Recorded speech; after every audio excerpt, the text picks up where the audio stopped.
நிசப்த மொழிகள் பாகம் 7 அத்தியாயம் 13.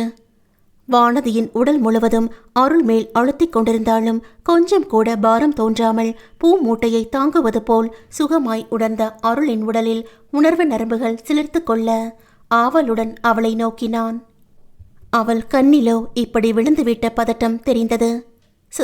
சாரி என்றபடி எழுந்து கொள்ள முயன்றவள் ஈரமுள்ள இடத்திலேயே கையை ஊன்றி எழுந்திருக்க முயல வழுக்கி மீண்டும் அவன் மீதே பூக்குவியலாய் சாய்ந்தவளை தாங்கிக் கொண்டவன் இதழ்களை அவளது பிறை நெற்றி உரசி அவன் கொடுக்காமலே முத்தம் பெற்று கொண்டது. அந்த தீண்டலில் தேகத்தில் புதுவித உணர்வு சுகமாய் நெரும்புகளை மீட்ட அன்னிச்சையாய் கண்களை மூடிக்கொண்டவள் முகத்தை அத்தனை அருகாண்மையில் கண்டவன் மனம் தடுமாறியது. அவனது நெஞ்சில் முகம் வைத்து கிடந்தவளின் கூந்தல் வாசம் அவன் நாசியை தழுவ சுகமான உணர்வில் அவன் மனம் தடுமாறியது.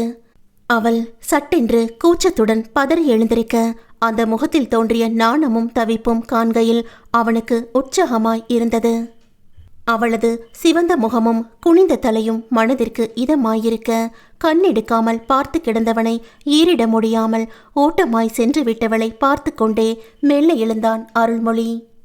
இதழில் ஒரு புன்னகை நெளிய மனதில் அவளது பதறிய முகம் பதிந்திருக்க கண்களில் வெக்கத்தில் தவித்த அவள் விழிகளை நிறைந்திருக்க சோஃபாவில் அமர்ந்தான். அத்தனை அருகாண்மையில் தன் முகத்தை கண்ட அவள் விழிகளின் படபடப்பு பட்டாம்பூச்சி சிறகடிப்பது போன்று தோன்றியது. அவளது அழகான சந்தன நிற நெற்றியை தனது உதடுகள் அனுமதியில்லாமல் உரசிய போது நெஞ்சில் எழுந்த உணர்வுகளை அதிசயமாய் உணர்ந்தான். இதுவரை எந்த பெண்ணிலும் அவன் உணராத ஒரு உணர்வு. கல்லூரியில் நிறைய பெண்களின் ஆதர்ச நாயகனாயிருந்தாலும் யாரையும் நெருங்க விட்டதில்லை. எட்டி நின்று பேசுவதே வழக்கம். அவளது சிறு நெருக்கத்தில் ஸ்பரிசத்தில் சலனப்படும் அளவிற்கு என் மனம் பலவீனமானதா? அருள், நீ இவ்வளோ வீக்காடா?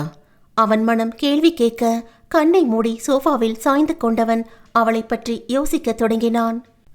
வானதியை முதலில் பேருந்தில் கண்டபோதே அவன் மனதில் அவள் அழகு ஒரு சலனத்தை ஏற்படுத்தியது. அவளை பார்க்கக்கூடாதென்றே வம்படியாய் முகத்தை திருப்பிக் கொண்டிருந்தான். அவள் சாதாரணமாய் கேட்டதற்கு கூட பதில் சொல்லாமல் தவிர்த்தான். ஆனால் அவள் தனது வீட்டிற்கே நர்ஸாய் வரவும் தடுமாறி தவித்து போனவன் அன்னையிடம் வேண்டாம் என முறையிட்டான்.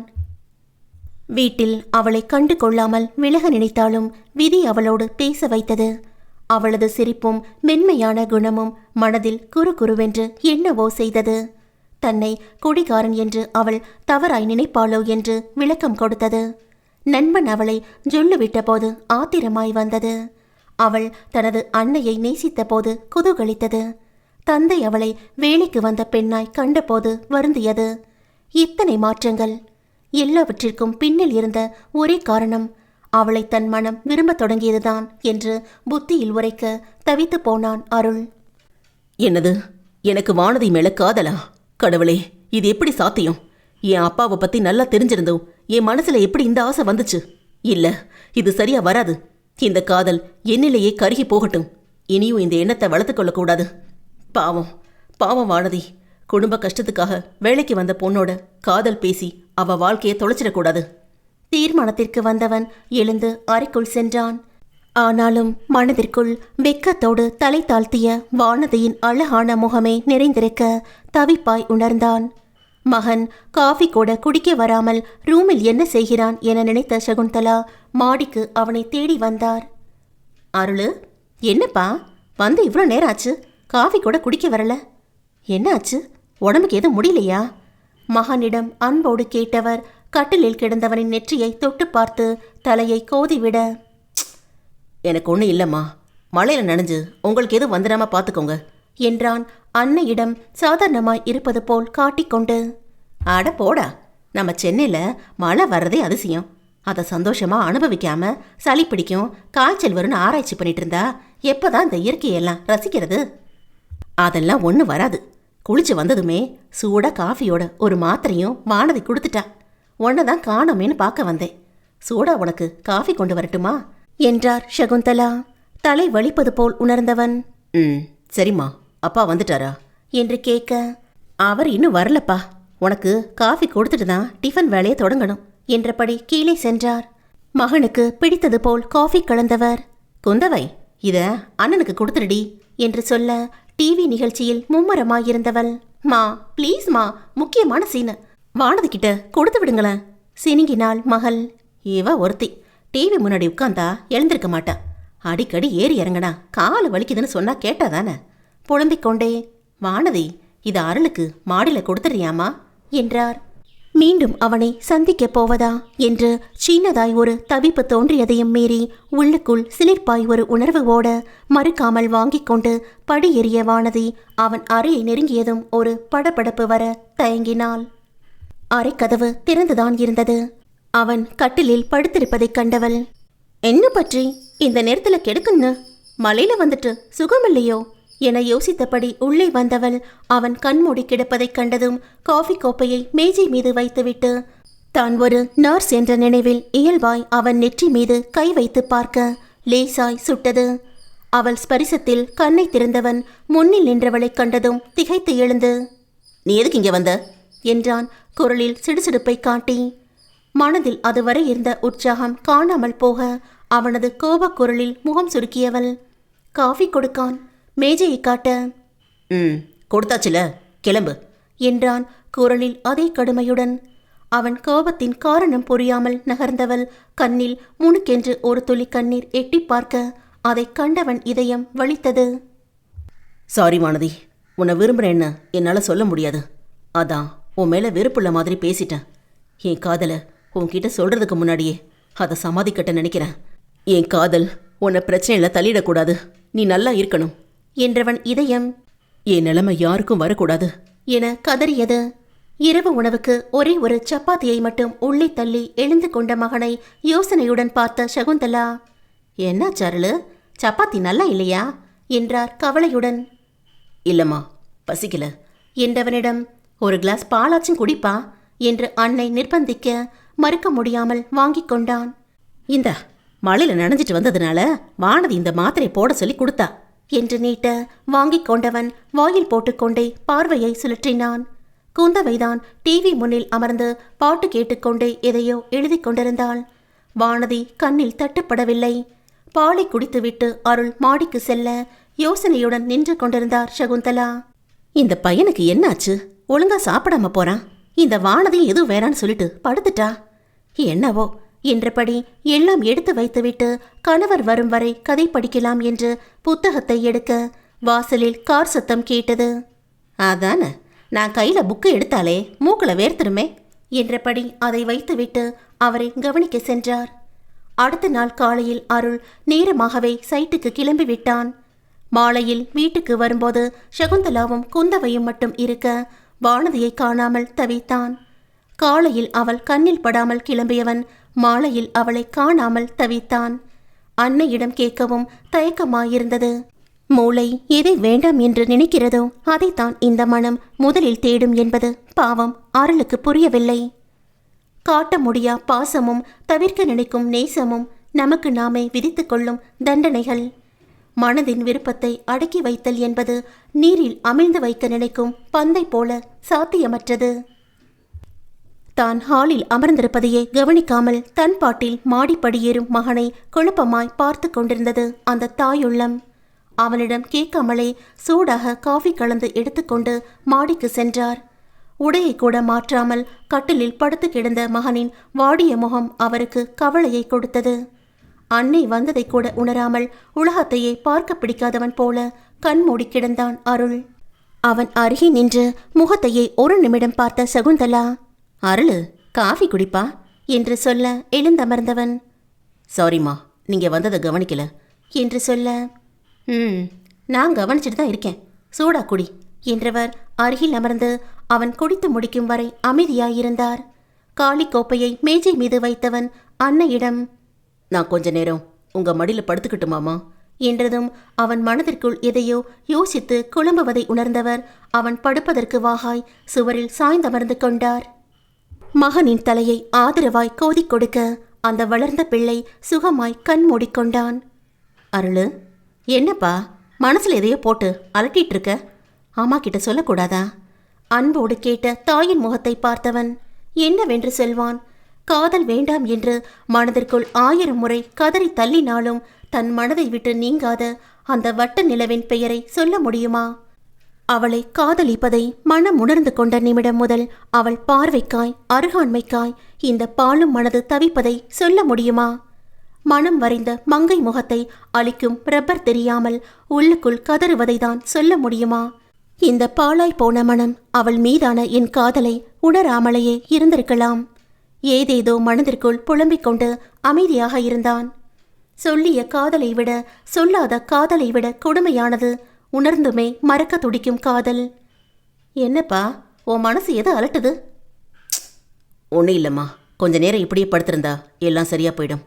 அன்னை மடியில் தனது சுமையும் இறங்கிவிடும் என நினைத்தான். கண் மூடிக்கொள்ள வானதி மின்னல் வெட்டுவது போல் அழகாய் சிரித்தாள். என்னடா எதுவும் சொல்ல மாட்டேங்கிற? உடம்புக்கு எதுவும் முடியலையா? இந்த வானதி வந்தாலாச்சும் என்னன்னு பார்க்க சொல்லி மருந்து கொடுக்க சொல்லலாம். அவர் பாட்டில் சொல்ல சட்டென்று கண்ணை திறந்தான். ஏன் வீட்டில் இல்லையா என்றான் அருள். இல்லப்பா, அந்த சங்கீதா டாக்டர் கிளினிக் போயிருக்கா. அங்க 2 நர்ஸ் இன்னைக்கு லீவான். சாயந்தரம் வந்து 9 மணி வரைக்கும் ஹெல்ப் பண்ண முடியுமான்னு கேட்டாங்க. அதான் போயிருக்கா. ஓ, அப்போ உங்களை யார் பார்த்துப்பா? இங்க வேலைக்கு வந்தா இங்கே இருக்க வேண்டியதானே? ராத்திரி நேரத்தில் எதுக்கு வெளியே அனுப்புறீங்க என்று எழுந்து கொண்டவனை புரியாமல் பார்த்தார் சகுந்தலா. நீ ஏண்டா எழுந்துட்ட? ஒன்றும் இல்லைம்மா என்ற மகனிடம் வர வர நீ செய்கிற எதுவுமே எனக்கு புரிய மாட்டேங்குது என்றவர் கீழே சென்று சமையலை கவனிக்க தொடங்கினார். மா பசிக்குதுமா, எனக்கு தோசை ஊத்துங்க, சாப்பிட்டு படுக்கிறேன், காலையில் நேரமாக எழுந்துக்கணும் குந்தவை சொல்ல அவளுக்கு ஊற்றி கொடுத்தார். அடுத்து கணவனும் வந்து சாப்பிட்டு அறைக்குள் புகுந்து கொள்ள மகன் மட்டும் வராமல் இருக்க சலித்து கொண்டார். நேரம் 9 மணி ஆகியிருக்க உடை மாற்றி கீழே வந்தவனை கண்டவர் யோசனையாய் பார்த்தார். இந்த நேரத்தில் எங்கப்பா கிளம்பிட்ட? சாப்பிடவா? இங்கே பக்கத்தில் போயிட்டு வந்துடுறேம்மா என்றவனை அவர் புரியாமல் பார்க்க பைக்கை எடுத்துக்கொண்டு இருளில் கலந்தான் மகன். ராத்திரி நேரத்தில் இந்த வானதி எப்படி தனியாக வருவா? அவளுக்கு தான் அறிவில்லைனா இந்த அம்மாவாச்சும் போக வேண்டான்னு சொல்லியிருக்கலாம்ல என நினைத்தபடி வழியில் அவள் வருகிறாளா என தேடலுடன் வண்டியை செலுத்தினான் அருள். அத்தியாயம் 14. கிளினிக் முன்னில் இருந்த டீ கடையில் பைக்கை நிறுத்திய அருள் மொபைலை நோண்டியபடி வானதி வருகிறாளா என பார்த்து கொண்டிருக்க முழுதாய் 10 நிமிடம் கரைந்த பின் அவளது உருவம் பிரசன்னமானது. கை கடிகாரத்தை பார்த்தவள் பரபரப்புடன் தோளில் மாட்டிய பேகுடன் வேகமாய் சாலைக்கு வந்தாள். பருவநிலை மாற்றத்தால் மழையும் காற்றும் வெப்பநிலையை குளிர்மையாய் வைத்திருக்க நிலாவை தொலைத்திருந்த வானம் அன்றும் மழை வரும் அறிகுறியை காட்டியது. ஆள் நடமாட்டம் குறைந்திருக்க ஏதாவது ஆட்டோ வருமா என பார்த்தவளின் கண்களுக்கு அதற்கான அறிகுறி எதுவும் தென்படவில்லை. 5 நிமிடம் பார்த்தவள் மீண்டும் கடிகாரத்தை பார்க்க சமயம் 9:30 ஆகியிருந்தது. அதற்கு மேல் அங்கே நிற்பது உசித்தமில்லை என்று நினைத்தவள் நடக்கத் தொடங்கினாள். சில எட்டுக்கள் எடுத்து வைக்கும் போதே மழை துளி மேனியில் பட்டு தெரிக்க, அச்சோ கொடையும் எடுத்தில்லல்லோ என யோசித்தவளின் அருகில் ஒரு பைக் வந்து நிற்க அதிர்ந்து திரும்பினாள். வண்டியில் ஏறு அதட்டலாய் சொன்னவனை நிமிர்ந்து பார்க்க மலைக்கோட்டுடன் இருந்த அருளை கண்டதும் மனதிற்குள் ஒரு சமாதானம் நிறைய, சாரமில்லா ஞான் நடந்து வந்தோளாம் என மறுத்துவிட்டு முன்னில் நடக்க தொடங்க அருள் கடுப்பானான். அவள் பின்னில் பைக்குடன் அருள் மெதுவாய் தொடர வேகமாய் நடக்கத் தொடங்கியவளின் வேகத்துக்கு மழையும் வேகமாய் சடசடத்து அவள் உடையை நனைக்கத் தொடங்கியது. வேறு வழியின்றி சாலை ஓரமாய் சாத்தியிருந்த கடை முன்னில் ஒதுங்கி நின்றாள் வானதி. அதை கண்டதும் அருளுக்கு கோபம் பொங்கிக் கொண்டு வந்தது. அவள் முன்னில் வண்டியை நிறுத்தியவன், நீ என்ன நடிச்சிட்டு இருக்க? இந்த நேரத்தில் தனியாக வந்ததும் இல்லாமல் மழையில் நின்றுட்டு இருக்க சிடுசிடுத்தான். அவன் கோபத்தை கண்டதும் அவளுக்கும் கோபம் வந்தது. ஐயடா, ஞானா நீங்கள வரான் பறஞ்சது, செய்யறதையும் செஞ்சுட்டு பின்ன என்ன தன்னை சீத்த பறையும் ஞான் மலையில் நின்றுட்டு வந்தோளாம் சொல்லி முடித்ததும் தான் வானதி யோசித்தாள். நான் ஏன் இவனிடம் கோபப்படுகிறேன்? இவன் வந்ததே வலிய காரியம். இதில் இங்கன ஒக்க பறிஞ்சால் எங்க விசாரிக்கும் என தன்னைத்தானே கேள்வி கேட்டு கடைக்கண்ணால் அவனை பார்த்தாள். கோபத்துடன் அவளை பார்த்தவன் முகத்தை திருப்பிக் கொண்டு ஊரென்று வண்டியில் அமர்ந்திருந்தான். மலைக்கோட்டும் ஹெல்மெட்டும் அவனை நனையாமல் காத்தது. கடைக்கூரையின் கீழ் முன்னமே நின்றிருந்த பாட்டி ஒருவர் இவர்கள் பேசுவதை கவனித்துவிட்டு, என்னம்மா, புருஷன் கூட சண்டை போட்டு கோச்சிட்டு வந்துட்டியா? அதான் தம்பி கூப்பிடுதில்ல, மழை அதிகமாக முன்ன அவரோட வீட்டுக்கு கிளம்பு தாயி என்றார் புன்னகையுடன். அவர் சொன்னதை கேட்டு திகைத்த இருவரும் ஒருவரை ஒருவர் பார்த்து கொள்ள, அந்த நேரத்திலும் வானதியின் முகம் சிவப்பதன் காரணம் புரியாமல் அவள் முகத்தையே பார்த்தான் அருள். உன் வெக்கம் கண்டு மலர்கள் முணுமுணுக்கும்தான், இத்தனை சிவப்பில்லையே என்று. தலையில் விழுந்த மழைத்துளிகள் முகத்தில் கோடாய் கீழிறங்கி வெண்ணெய் போன்ற அவள் சங்கு கழுத்தில் வழுக்கிக் கொண்டு ரசனையுடன் கீழிறங்கிய கண்களை அதற்கு மேல் அவள் மேனியில் மேய விடாமல் தடை போட்டு திருப்பிக் கொண்டான். அவனது பார்வை தனது உடலில் செல்லும் இடம் கண்டு கூசிய வானதி, சச்ச, இவன் எந்தா இங்கன நோக்குனது என உடலோடு ஒட்டி நின்ற நனைந்த ஆடையை உதறிவிட்டு கொண்டாள். இரு கைகளை கோர்த்து கொண்டு நெட்டி முறித்தவன், வானதி, மழை இப்ப நிக்காது போல இருக்கு, டைம் வேற ஆகுது, ப்ளீஸ் உட்காரு என்றான் கெஞ்சுதலாய். போமா, ஒரு புருஷன் இதுக்கு மேல எப்படி கெஞ்சுவான்? அந்த பாட்டி மீண்டும் சொல்ல, நோக்குதல்ல, இயாள் என்ற புருஷன் ஒன்றும் இல்லா என்றாள் வெடுக்கென்று. அவர் சரியாக புரியாமல் இவளை நோக்க, இப்ப உங்களுக்கு கிளியர் பண்றது ரொம்ப முக்கியமா? நீ வரப்போறியா இல்லையா? அருள் மீண்டும் கேட்க பளிச்சென்ற மின்னலுடன் டமார் என்று பெரிதாய் இடி முழங்கி அவளை மிரள வைத்தது. சட்டென்று அந்த சத்தத்தில் பயந்து உடல் நடுங்கியவள் அருளின் அருகே சென்று நிற்க சோவென்ற மழையின் வேகம் கூடியது. இந்த கோட்டை போட்டுக்கோ என்றவன் தான் போட்டிருந்த கோட்டை கொடுக்க தயக்கமாய் வாங்கினாள். அவன் மேல் வேகமாய் விழுந்த மழைத்துளிகள் சட்டென்று அவன் உடையை நனைக்க, நீங்களுக்கு என்றவளை, எனக்கு தான் ஹெல்மெட் இருக்குல்ல, தலை நனையாம இருந்தா போதும், உட்காரு என்றான். அதற்கு மேல் தாமதிக்காமல் அவன் மேல் பட்டு விடாமல் கவனமாய் பைக்கில் அமர்ந்தாள். வரும் பாட்டி என்றவனை அதிசயமாய் பார்த்தவள், இவனுக்கு என்ன பைத்தியமா? அவள் யோசித்துக் கொண்டிருக்க வண்டியை ஓட்டிக் கொண்டிருந்தான் அருள். சில நிமிடத்தில் மீண்டும் மின்னல் வெட்டவும் பயத்தில் கண்ணை மூடியவள் இடியின் சத்தத்தில் வேகமாய் அவனை கட்டிக்கொள்ள, மழையில் நனைந்து உடல் குளிர்ந்திருந்தவனுக்கு கதகதப்பான அவளது அணைப்பு இதமாயிருக்க சிலிர்த்து கொண்டான். முன்தினம் அவன் எடுத்த முடிவுக்கு எதிராய் இயற்கையும் விளையாடியது. அவளது அருகாண்மையும் அணைப்பும் அவன் மனதில் தீர்மானத்தை மழையோடு கரைத்து கொண்டிருந்தது. வானதி மனதில் அவனது அக்கறையும் அருகாண்மையும் கோபப்பட்டாலும் விட்டுவிடாமல் வம்படியாய் தன்னை கூட்டி வந்ததையும் நினைத்து ஒருவித சந்தோஷமாய் உணர்ந்தாள். முன்தினம் அவன் மேல் தான் விழுந்து கிடந்தது நினைவு வர நாணத்துடன் விலகி அமர்ந்து கொண்டாள். மழையும் அவனோடான பாதுகாப்பான பயணமும் வாழ்நாள் இறுதி வரை தொடரக்கூடாதா என மனம் ஏங்குவதை உணர்ந்தவளுக்கு வருத்தமாயிருந்தது. ராத்திரியில் தான் தனியாக வர வேண்டுமே என நினைத்து அக்கறையோடு கூட்டி போக வந்தவனிடம் ஆயுள் முழுவதும் பாதுகாப்பை தேடுவது அபத்தமாய் தோன்றியது. அவன் வீட்டில் ஜோலிக்கு வந்த எனக்கு அவனோட கோபப்பட உரிமைய யார் தந்தது? இப்ப இது போல நினைவுகள் தோன்ற என்ன காரணம்? பகவானே! தலையை குலுக்கிக் கொண்டாள் வானதி. கண்ணாடி வழியே அவளது முகத்தில் தோன்றும் பாவனைகளை பார்த்து கொண்டிருந்த அருள் சட்டென்று வண்டியை நிறுத்தி, என்னாச்சு வானதி என்றான். கட்டுப்பாடில்லாமல் மனதிற்குள் கிளர்ந்தெழுந்த ஆசைகளை அடக்க முடியாமல் வானதியின் கண்ணில் நீர் துளிர்க்க மழையோடு அதுவும் வழிந்து சென்றது. ஓ, ஒண்ணுமில்லா, தேங்க்ஸ் என்றாள். ஓ, ஓகே என்றவன் வண்டியை எடுத்து, எதுக்கு தேங்க்ஸ் என்றான். என்ன பிக்கப் செய்யான் வந்தென்ன? உன்னை என் வாழ்நாள் முழுதும் பிக்கப் பண்ணணும் தான் மனசு நினைக்குது, ஆனா அது நடக்காதே என மனதுள் நினைத்தவன் பெருமூச்சு ஒன்றை வெளியேற்ற வீடு நெருங்கி இருந்தது. வானதி, இனி இந்த மாதிரி நைட்டு தனியா வர மாதிரி வச்சுக்காத, டாக்டர் கேட்டா வர முடியாதுன்னு சொல்லிடு என்றவனை வியப்புடன் அவள் நோக்க, நீ எங்க வீட்டில் தங்கியிருக்க, உனக்கு எதுவும் ஆச்சுன்னா நாங்கள் தான் பதில் சொல்லணும், அதனால ஈவினிங் மேலே கூப்பிட்டா வர முடியாதுன்னு சொல்லிடு அவன் சொல்லவும் அவள் உள்ளத்தில் ஏமாற்றமாய் உணர்ந்தாள். அவள் மீதுள்ள அக்கறையில் அழைத்து போக வந்தான் என்று அவள் நினைக்க, அவனோ தங்கள் வீட்டில் தங்கியிருந்தவளை பாதுகாப்பது தங்கள் கடமை என்பது போல் பேசவும் மனதில் வலிப்பதன் காரணம் புரியவில்லை. டாக்டர் வெளிச்சா எனக்கு போகாதிருக்கான் பற்றில்லா, கிளினிக் ஈவினிங் மாத்திரமே ஓப்பன் செய்யல, எதுவும் எனக்கு தீர்மானிக்கான் பற்றில்லா என்றவள் அதற்கு மேல் ஒன்றுமில்லை என்பது போல் அமைதியாக வீட்டுக்கு சற்று தள்ளி வண்டியை நிறுத்தினான் அருள். மழை சற்று மட்டுப்பட்டிருந்தது. அவள் புரியாமல் அவனை பார்க்க, கோட்டை கலட்டி கொடு நீ உள்ள போ, நான் வந்துடுறேன் என்றான். தன்னை வண்டியில் அழைத்து வந்ததை கூட வீட்டிற்கு தெரியக்கூடாது என்று நினைக்கிறானே என்று அவளுக்கு கஷ்டமாயிருக்க அமைதியாய் அவன் சொன்னது போல் செய்தாள். வாசலிலேயே பரிதவிப்புடன் காத்திருந்த சகுந்தலா அவளை கண்டதும், அம்மாடி வந்துட்டியா? எத்தனை தடவை உன் மொபைலுக்கு கூப்பிட்டேன், ஸ்விட்ச் ஆஃப்னு வந்துச்சு. மழையில எப்படிம்மா வந்த? முதல்ல தலையை தவட்டு என்று டவலை நீட்டினார். அந்த அன்னையின் உண்மையான நேசத்தில் மனம் கலங்கியது அவளுக்கு. மொபைலில் சார்ஜ் இல்லாதே, ஆஃப் ஆகி ஆண்டி, ஆட்டோவில் வந்த. அவர் நிம்மதிக்கு பொய் சொன்னாள்.